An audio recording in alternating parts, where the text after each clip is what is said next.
en septiembre del 81, aunque la generación es 82, 85, ¿cierto? Ok, y a partir de que entraste a la facultad, ¿estuviste trabajando? ¿Cómo sobreviviste profesionalmente? Bueno, en realidad, un antecedente es que yo entro como sociólogo. Entro a la carrera de sociología y en aquella época teníamos el tronco común, ¿no? Había 5 carreras y cuando viene, digamos, el cuarto semestre, en donde empiezan las materias optativas, tuve la posibilidad de cambiarme.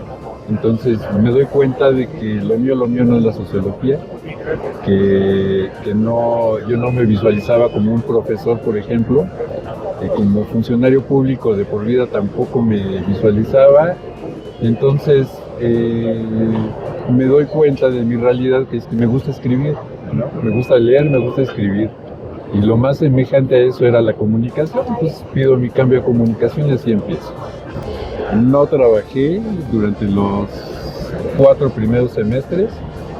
En el cuarto tuve que convencer a mi papá de que me diera chance de estudiar, de trabajar también de lunes a jueves. Entonces así fue la primera etapa. Y ya para el quinto semestre empiezo a trabajar. Entonces yo empiezo a trabajar. Justo le dije a mi papá, oye, pues yo necesito tomar experiencia, ¿no? Ya ligarme al campo laboral, no salir de la carrera muy bien y sin contar experiencia. Entonces así es como entro a INEA, al Instituto Nacional para la Educación de los Adultos. Ajá. Entro no es que ya estábamos en sexto, porque fue en diciembre del 84.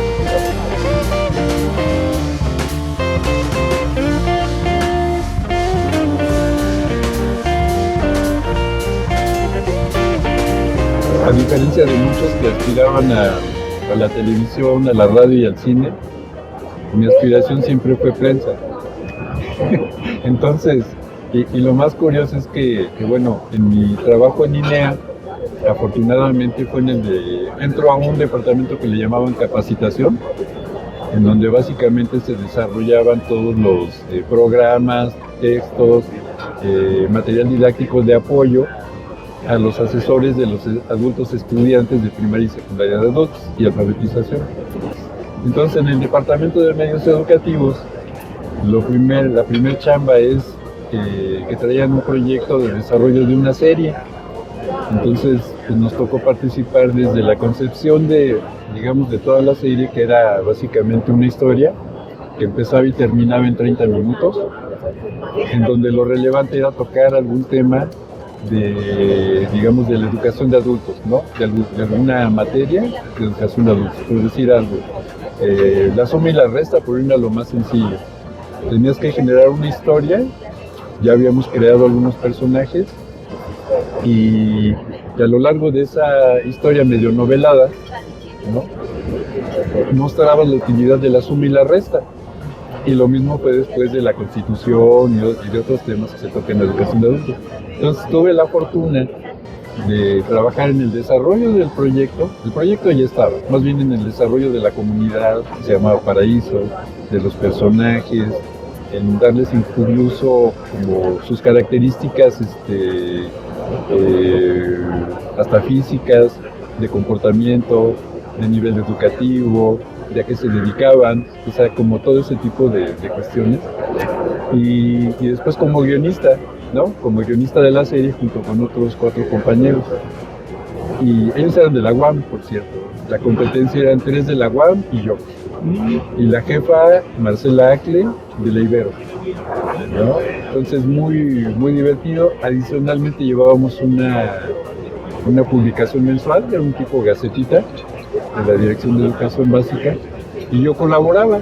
Habitualmente ahí escribía algo y de repente fui el relevo. Fui el editor también del Boletín EB, se llamaba. Salgo de ahí en el 88 con la idea de poner un negocio con mi papá. No, esa era la idea. Mi papá es mecánico, todavía lo tengo vivo y muy sano, 89 años de edad. mecánico de motocicletas. Y él me decía, pues ponte un negocio para que ganes un poco más, ¿no? Porque pues, en aquella época el salario en el sector público estaba muy castigado, como recordarás. Bueno, llegó la época, pues ahí nos tocó pasar toda la etapa de Miguel de la Madrid, de que te pagaban con tortibonos, que te daban 3 aumentos salariales al año, ¿no? Todavía no te llegaba el aumento y estaba negociando el siguiente. Bueno, fue la peor etapa, o la etapa más convulsa en términos económicos para México, ¿no? Así fue como empiezo yo en los seguros, como ajustador de seguros. Ahora, es muy importante aclarar que el más común es el ajustador de autos, ¿no? Sí. Choca uno, le habla al asegurador y llega un ajustador y te atiende. Bueno, digamos que en el despacho donde yo empecé a trabajar era más bien de daños, le llamamos de daños. ¿Qué veíamos? Pues básicamente todo, menos seguros de vida, seguros de gastos médicos y de autos. Pero sí todo lo que tiene que ver con incendio, terremoto, inundación, robos, ¿no? A negocios, a casa habitación, volcaduras de vehículos, ¿no? Todo lo que tenga que ver con seguros, daños a terceros, ¿no? Es algo muy, muy, muy amplio. Entonces, bueno, ahí empecé en el 88 y trabajé como empleado hasta el 98.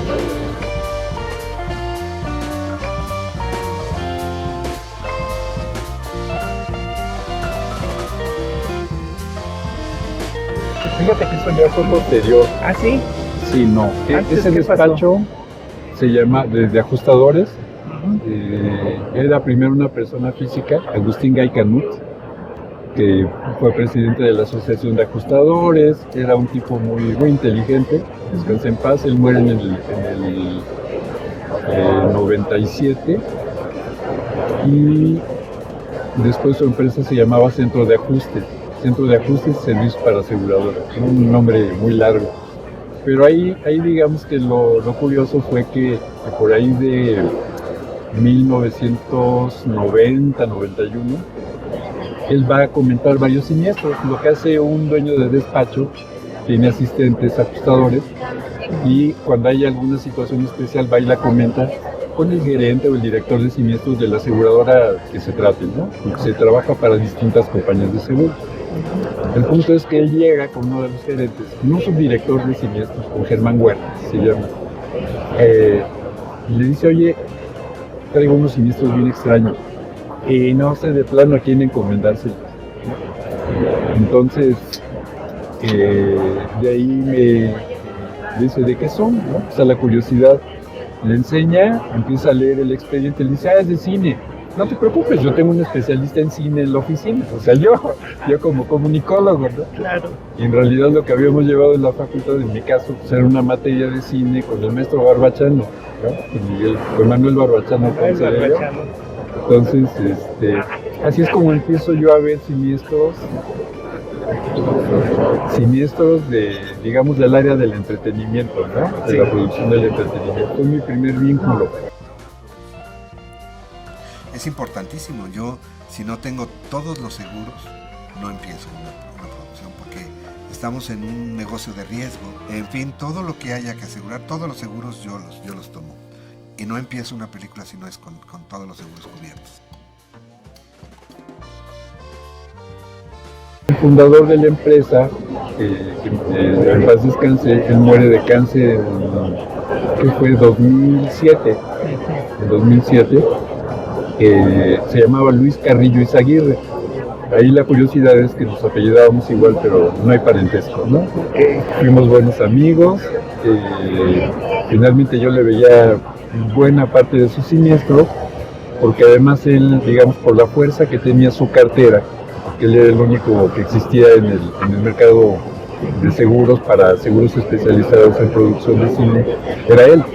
Entonces él tenía la capacidad de pedir que le atendiera tal o cual despacho de ajustadores. En ese caso, cuando nos empezamos a tratar, pues sí tuvimos choques, ¿no? El choque, porque de algún modo la gente y el ajustador son como el agua y el aceite, ¿no? La gente quiere quedar bien con sus clientes, quiere pagarles todo, y el ajustador dice, no, a ver, espérate, hay una póliza de seguro, yo me ciño a las condiciones y te pago lo que toque, ¿no?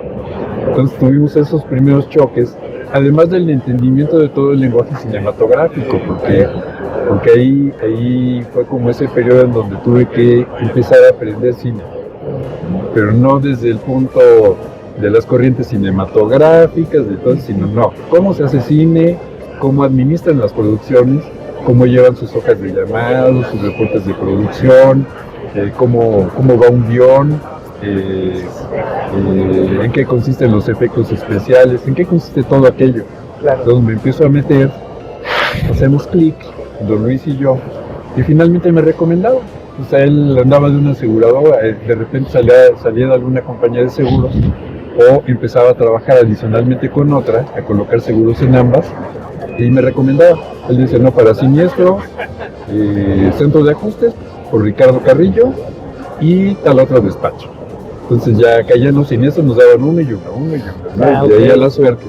Y así es como empiezo a vincularme yo con el medio. En 1999 me independizo, ¿no? Fundo un despacho que se llamó Equilibrium, ¿no? Trabajé yo como ajustador, tenía mis ajustadores, tenía mi oficina, y finalmente pues yo buscaba la chamba en las aseguradoras y lo que me asignaban lo atendía yo personalmente o lo repartía entre mis colaboradores y yo iba revisando, firmando y lo que fuera, ¿no? Luis Carrillo fallece en 2007 de cáncer.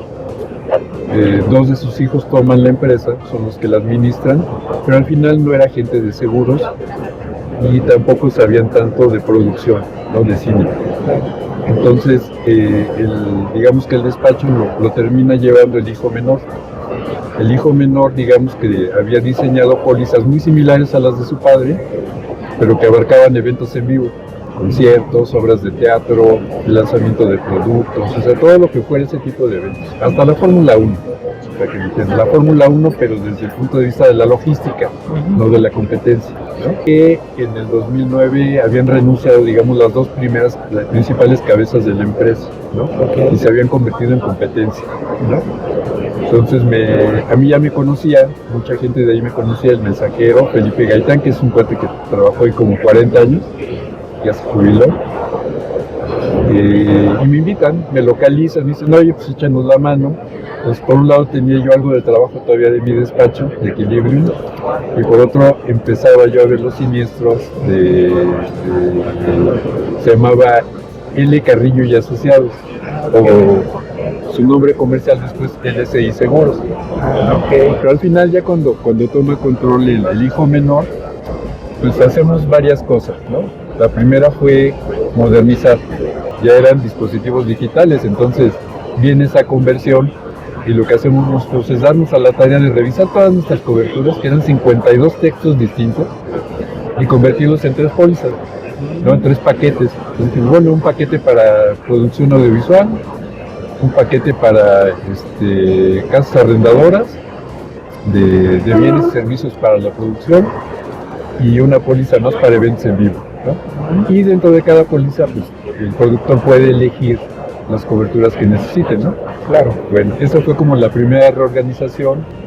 Empezamos se convierte en una sociedad anónima, se llama LCI por Luis Carrillo Izaguirre, por eso es LCI, ¿no? Es LCI, Agente de Seguros y de Fianzas, es LCB, que es la que persiste, ¿no? Y ya de tiempo completo definitivo, pues como a mediados de 2009 y a la fecha. Entro como gerente de siniestro, ¿no? A ocuparme de todos los siniestros. Después me hicieron director de siniestro, ¿no? Posteriormente, pues bueno, enferme Eduardo Carrillo, que en paz descanse, y me nombran director operativo. Y como director operativo tenía a mi cargo ya no nada más siniestros, sino otras áreas como emisión, suscripción y comercialización. Entonces, como ya el ciclo completo de la contratación de un seguro, ya no como ajustador, ahora ya desde el punto de vista del agente, ¿no? Del especialista en administrar los riesgos, ¿no? Que eso es básicamente. Y algo que hizo Eduardo fue tratar de internacionalizarnos. Entonces empezamos a hacer otra chambota, ¿no?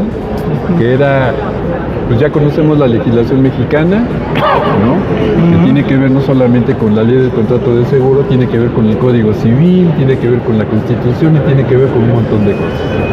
Entonces nos empezamos a meter a Colombia y a tropicalizar los textos, ¿no? A entender y hablar el lenguaje de los colombianos también.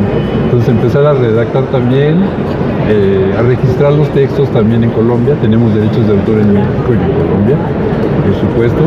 Y también tenemos ya los de Argentina, pero el mercado argentino se mueve muy distinto. Entonces también ese es como un proyecto a futuro, lo mismo que España. Entonces por ahí va. Y en 2021 me hago cargo yo como director general, o sea, de 2021 a la fecha.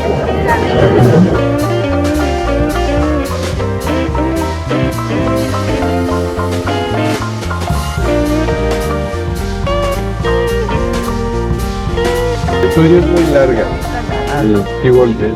Calculamos que a la fecha tendremos aseguradas quizás 230,000 producciones de todos los tamaños.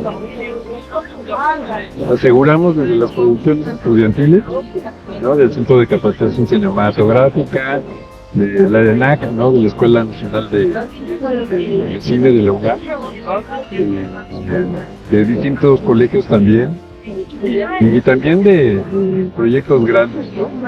Digo, por citarte solo algunos, la serie de Juan Gabriel, la de quién más ha sabido, Gloria Trevi hubo algo también, Club de Cuervos, Nosotros los Nobles, la película Roma, yo recuerdo haber atendido Siniestro de Cronos, de Del Toro, y eso fue como en 90 y cachito, o sea, quizás de las primeras películas de Del Toro, ¿no? En México.